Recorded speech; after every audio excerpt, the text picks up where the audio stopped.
안녕하세요. 오타임의 미국 소식입니다. 11월 22일 헤드라인 뉴스를 전해드리겠습니다. 오타임의 오늘의 첫 번째 소식입니다. 조지아주 전 공화당 하원 의장을 지냈던 뉴트 깅그리치가 지금 민주당이 겪고 있는 전국 변화를 쓰나미에 비유하여 오늘 설명을 하고 있습니다. 뉴트 깅그리치 의장은 지금 거대한 정부 주도의 사회주의와 급진 정책으로 인한 인플레이션과 범죄 증가, 국경 통제, 아프간 철수, 물류 문제 해결과 같은 것에 무능력은 혼란을 지금 가중을 시키고 있다고 이야기를 하였습니다. 이러한 것들이 바로 반민주당의 쓰나미 물결을 오고 있음을 알 수 있다고 하며 이것은 과장이 아니고 다음 증거들을 보면 알 수 있다고 이야기를 하고 있습니다. 쓰나미 전에 오는 첫 번째 지진은 지난 11월 2일 연킨 주지사, 자마이카 태생의 부지사, 쿠바 난민의 아들인 제이슨 BRS의 법무부 장관 당선을 들고 있습니다. 또한 두 번째 지진으로는 출근 연사인 더가 뉴욕주 상원 의장인 서니를 물리친 것입니다. 스와니는 같은 구역에서 불과 4년 전에 59%의 지지를 받아 당선되었던 후보이기도 합니다. 그리고 더 많은 지진을 예를 들면서 30년 만에 시애틀에서는 시의원 선거를 공화당이 이겼고 텍사스 안토니오에서 열린 주 입법부 특별선거에서는 73%가 라틴계 유권자인 곳에서 공화당이 승리하였다고 하였습니다. 이어지는 그의 예를 들면 사우스캐롤라이나에서는 공화당이 지방선거에서 확실히 승리를 거두고 있으며 그 여파로 조지타운에서는 캐롤 제이러가 공화당 최초로 선출된 시장이기도 하다고 이야기를 하였습니다. 또한 같은 주 콜롬비아에서는 공화당 데니엘 리켄맨이 바이든이 69%를 이겼다고 하는 그 카운티에서 시장으로 당선되었다고 하며 지지율 예도 같이 들고 있습니다. 11월 7일자 US 투데이와 슈폴크 대학 여론조사에서 공화당 대 민주당이 46대 38로 8%의 격차가 있고 바이든 지지가 38%였으나 불과 4일 후인 11월 11일 ABC와 워싱턴 포스트가 한 여론조사에 의하면 51대 41로 의회 투표라고 불리는 당 지지도에서 10%가 공화당의 우위를 차지하고 있고 불과 닷새 후인 라스무센에서는 51대 38로 13%의 차이를 보이고 있다고 예를 들고 있습니다. 두 주도 지나지 않아 이렇게 지지율이 하락하고 있는 가운데 민주당 의원들은 유권자를 두려워하지 아니하고 낸시 펠로시에게 굴복하여 무릎을 꿇고 있다고 하면서 이는 이 시기에 다가오는 반민주당 쓰나미의 위력은 민주당의 큰 문제를 야기할 것이라고 경고를 하고 있습니다. 물론 조 맨친 상원의원, 키르스텐 시네마 같은 의원들이 좌파들로부터의 괴로움을 이기고 소신있게 활동하는 것도 지켜보아야 합니다 하고 이야기를 하면서 동시에 이 쓰나미의 물결은 공화당이라면 무조건 출마를 가능하게 하고 있다고 말하고 있습니다. 2300불의 경비를 사용하고 뉴저지에서 가장 강력한 주 정치인을 이끌 수 있다면 공화당 후보가 되기만 하면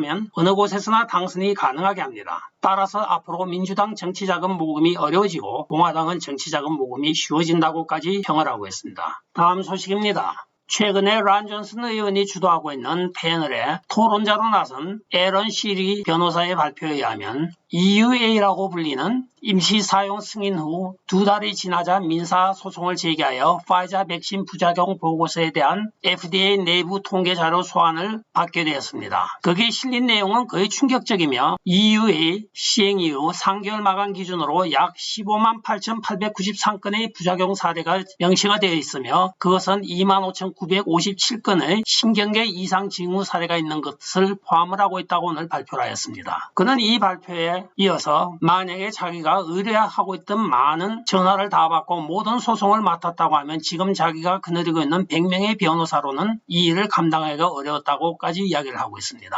그런데 이 소송을 2개월 지나서 하고 3개월이 되었을 때 받았던 3월 말까지의 FDA 보고서에 따르면 그 내용이 거의 충격적인 것입니다. 불과 한 달 만에 소송을 제기하고 한 달, 그리고 임시 사용 승인이 떨어진 후에 석 달 만에 이렇게 많은 숫자의 부작용이 보고가 된 것입니다. 그 이후로 지금 8개월이 지난 오늘에 있어서 이 부작용건이 몇 건인지는 지금 우리가 거의 상상을 초월할 정도의 부작용 사례가 있는 것으로 사료가 되고 있습니다. 다음 소식입니다. 민주당 하원 정책소위원회에서 도널드 트럼프 대통령 행정부의 코로나 대응 전략을 조사한다고 하면서 피터 나바로 특보를 소환하였습니다. 이 소환에 대하여 도널드 트럼프 대통령은 오늘 성명에서 공산주의 민주당은 올해 10월 말까지의 코로나 사망자 수가 내가 집권하던 2020년 전체보다도 많았음에도 불구하고 애꿎은 우리 행정부의 전례없는 신속한 대응에 핑계를 대고 있으며 또 다른 마녀 사냥에 나서고 있다고 말을 하고 있습니다. 그리고 도널드 트럼프 대통령은 나바로에게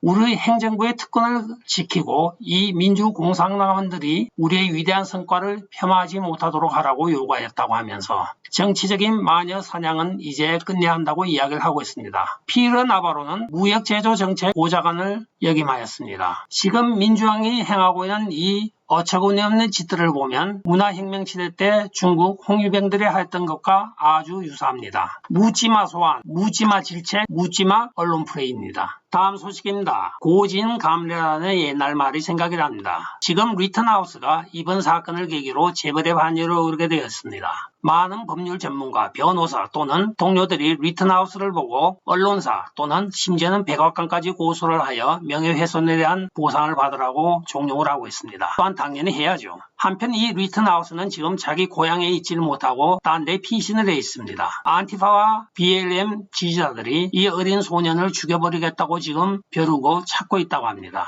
이제는 신변 보호가 시급한 상황이 도래가 된 것입니다. 오늘 이 보도를 다시 해드리는 것은 바로 릭 샌드맨이라고 하여 2019년도 워싱턴 DC의 낙태 반대 금지 운동을 갖다가 원주민 인권 운동가를 째려보는 장면이 CNN과 워싱턴 포스트를 통하여 전국적으로 방영이 되었습니다. 당시 고교생이던 이 학생이 도널드 트럼프 대통령 지지자라는 죄명 하나 때문에 워싱턴 포스트와 CNN은 이 소년을 인권 운동을 반대하는 트럼프 추종자로 변조를 하였던 것입니다. 이에 이 아이의 부모와 또 학교 측에서는 즉시 세부 사항을 다 조사하여 언론에 다시 발표를 하였습니다. 물론 여기에 대하여 워싱턴 포스트와 CNN이 나중에 정정 보도와 함께 사과 방송까지 하였으나 이 학생은 지금 이미 전국적으로 유명세를 타버린 후였습니다. 그리하여 그가 CNN과 워싱턴 포스트를 상대로 명예훼손에 의한 손해배상 청구를 신청하였는데 2020년 7월 약 2억 5천만 불의 워싱턴 포스트와 합의를 하였습니다. 세계 최고의 재벌인 제프 베이조스 아마존 회장이 사주이기 때문이었습니다. 이 소년이 지금 리턴하우스에게 언론사들을 상대로 소송을 제기하라고 지금 종용을 하고 있습니다. 자, 앞으로 결과가 주목이 되고 있는 이유가 바로 워싱턴 포스트가 또 여기에 명예훼손에 걸리면 2억 5천만 불 이상이 지금 예상이 되고 있는데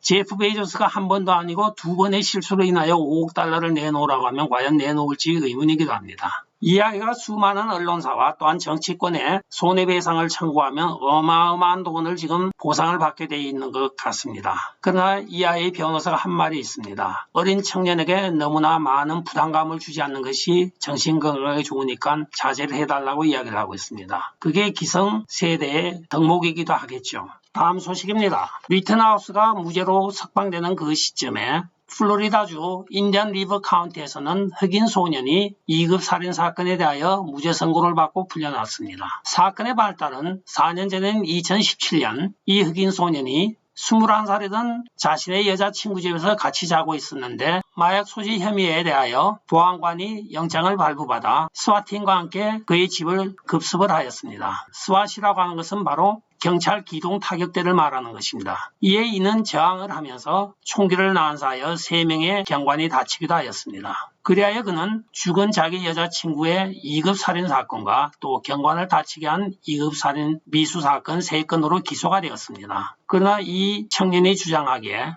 자기는 자고 있다가 느닷없이 보안관이 들이닥침으로써 보안관인지 모르고 자기를 쫓고 있는 다른 마피아 단원들의 급습인지 알고 총을 쏘았다고 주장을 하고 있습니다. 이에 정황 증거를 다 참작한 배심원들이 그에게 2급 살인 및 2급 살인 미수에 대하여 모든 혐의를 무죄 선고를 하였습니다. 제가 왜 이 문제를 말씀을 드리느냐 하면 같은 날 같은 사건에서 이 청년보다 4살이 어린 청소년이 정당방위를 하였다고 하여 무죄를 선고하자 지금 케노샤를 위시하여 이 전국적으로 시위가 벌어지고 있으며 또한 정치권에서는 과연 리턴하우스가 흑인이면 유죄를 주지 않았겠느냐 하면서 인종차별적인 프로파간다를 이어가고 있습니다. 그런데 여기에 지금 흑인 소년이 흑인이지만 무죄를 선고받았습니다. 훨씬 더 중범입니다. 이것은 자기 방어의 차원이 아니죠. 분명히 보안관은 법정에서 주장할 때 보안관 누구누구라고 이야기를 하였다고 합니다. 그런데도 이 사건의 무죄에 대해서는 어떤 언론에서도 지금 보도를 하지 않고 있습니다.